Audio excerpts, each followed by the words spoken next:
Imagine a firefighter running into a burning building to save someone trapped inside. Knowing the risks, they still call out, guiding those inside towards safety, even if it means putting themselves in danger.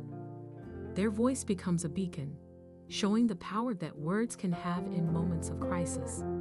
In a similar way, each of us has a voice capable of making an impact and influencing others.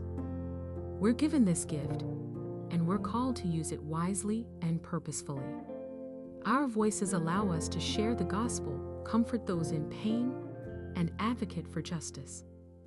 But we must remember that this ability is a gift from God, meant to uplift others rather than glorify ourselves.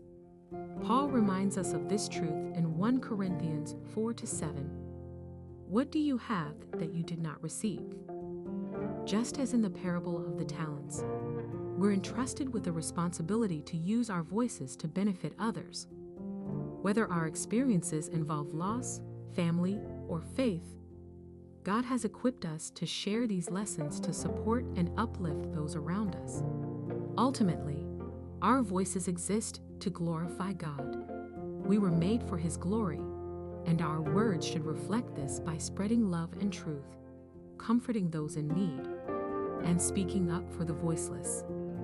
Let's use our voices with purpose, gratitude, and a heart to honor God. Don't let the power of your voice go to waste.